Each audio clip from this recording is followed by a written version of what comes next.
un diplôme IFAS. Ça veut dire que quand on remet le diplôme, il y a tout un document qui mentionne toutes les compétences pratiques, théoriques, les expériences qui ont été menées par les coachs, le nombre de coaching, le nombre d'heures, les mémoires qu'ils ont fait, les sujets de mémoire. Donc on a quelque chose qui retrace l'ensemble du parcours, avec un référentiel de compétences à la fois pratiques, méthodo et des connaissances théoriques. Donc ce qu'on pourrait dire, on certifie l'acquisition de ces compétences et de ces connaissances. Et on a vérifié qu'ils sont capables d'appliquer la méthode dans un coaching réel et d'être performants dans ce coaching. Sachant que le coaching débute par un entretien avec des prescripteurs de coaching, donc des gens qui ont l'habitude d'avoir recours à des coachs professionnels. Et le premier entretien, c'est un entretien d'accréditation, quoi.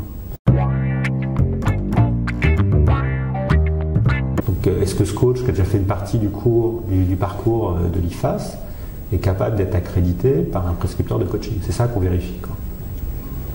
Est-ce qu'il est capable de parler du coaching?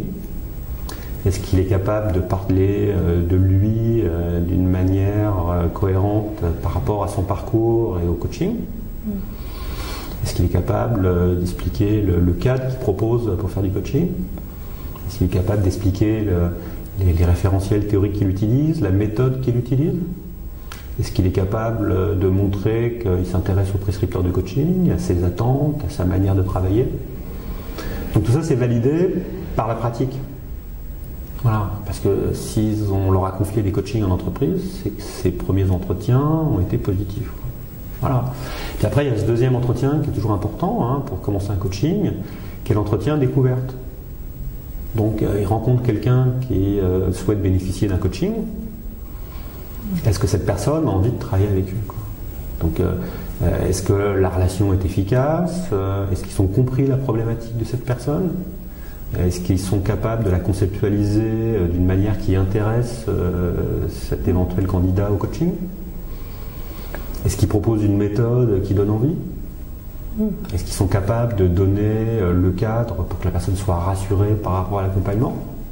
Bah oui, tous ceux qui ont fait ce parcours pratique sont passés par cette étape-là aussi. Voilà. Puis est-ce qu'ils ont fait les entretiens de cadrage? Est-ce qu'ils ont réussi dans une réunion tripartite à fixer un objectif, à faire exprimer des motivations, à décrire des critères d'atteinte? Oui. Voilà. Donc ils ont mis en place toute la méthodo qui est assez simple mais rigoureuse, qu'on leur propose dans la première partie de cette école de coach.